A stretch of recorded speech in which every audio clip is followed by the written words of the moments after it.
Hello friends, today we are going to present a small presentation on the topic given to us by our faculty Mr. Kannadasan sir in a PLT class C1 slot. We are two members in the team. I am Nishant Nigam 13bce0125 and my friend Parth Bharanpurkar 13bce0482. The question given to us is question number 25 and it has two parts. The A part asks us to write about peephole optimization. The peephole optimization, as we have mentioned here, is a kind of optimization performed over a very small set of instructions in a segment of generated code. The set which has been generated by this code is called peephole or it is called a window. It works by recognizing sets of instructions that can be replaced by shorter or faster sets of instructions. The characteristics of peephole optimization are given below. These are redundant instruction elimination, flow of control optimization, algebraic simplification, use of machine idioms. The second part of the question asks us to write about the given grammar. It has four parts. The A part asks us to write what are the terminals, non-terminals and start symbol.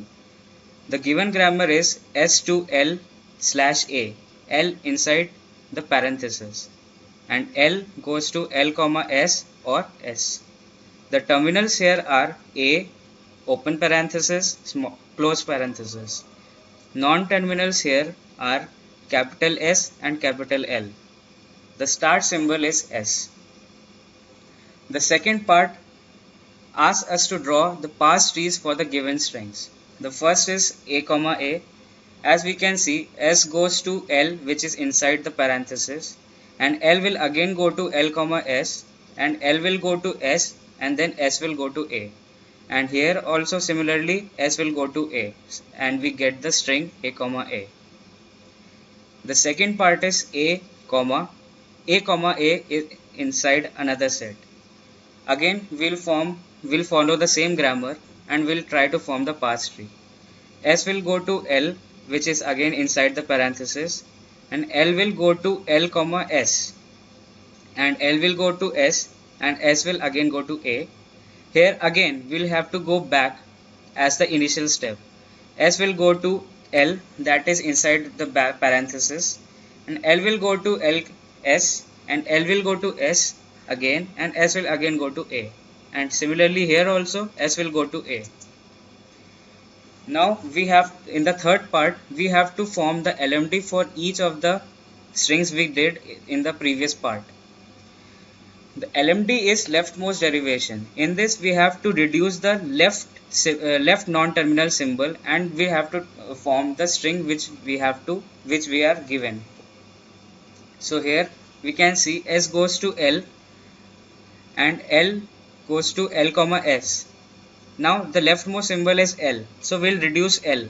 L will go to S, and now in this S comma S, S is the leftmost symbol which will be reduced to A, and then this S will be reduced to A, and hence we get the initial string.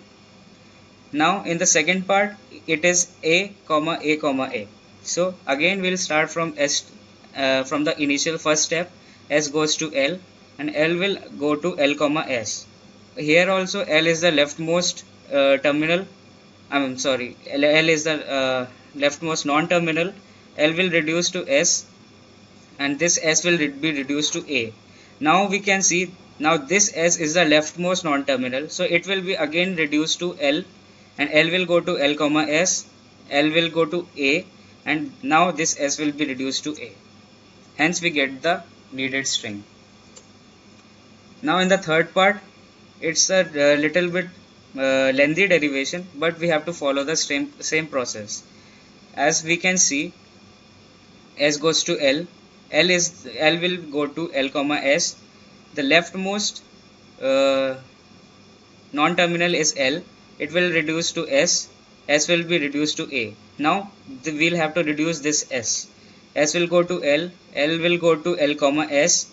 L will go to S, and again we have to follow S will go to L.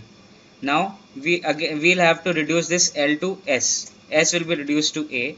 Now this S will be reduced to A, and we have this S. Again we have to follow the initial step. S will go to L, L will go to L comma S, and then L will be reduced to S, the S will be reduced to A, and now we'll have to reduce this S to A, and we get the given string.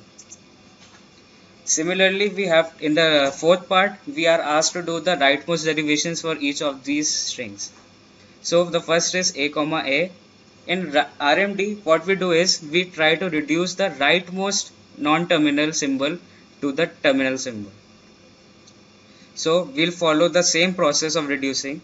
S will go to L, will go to L comma S. Now the rightmost non-terminal is S, so S will be reduced to A, and then now we can see in this step L is the rightmost non-terminal, so L will be reduced to S, and then S will be reduced to A. Hence we get A comma A, which is the needed string.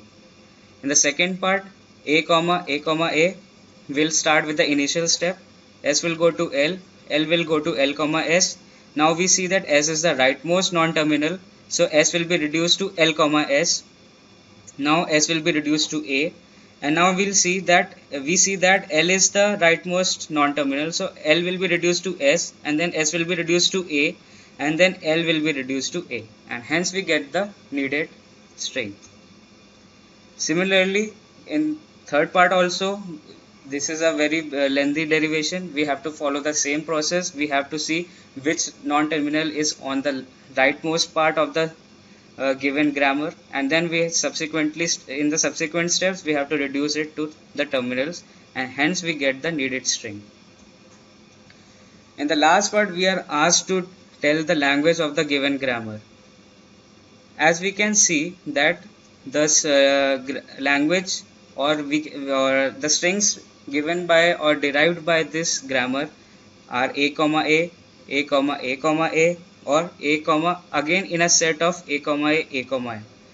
So we observe that in every string there is a single A, and the second part of the string is the twice of the second part of the previous string. As we can see that second part of this string is A, so in the next string we have A comma A. Now in the third string, in the next level of the string, as we can say, the first part will be the same as the previous parts, but the second part will be the twice of this set A comma A. So we have a set of 2 A comma A, A comma A. So we can say that the language given by this grammar is 1A and the set of elements where the second element in the previous number occurs twice. That's all from our side. Thank you.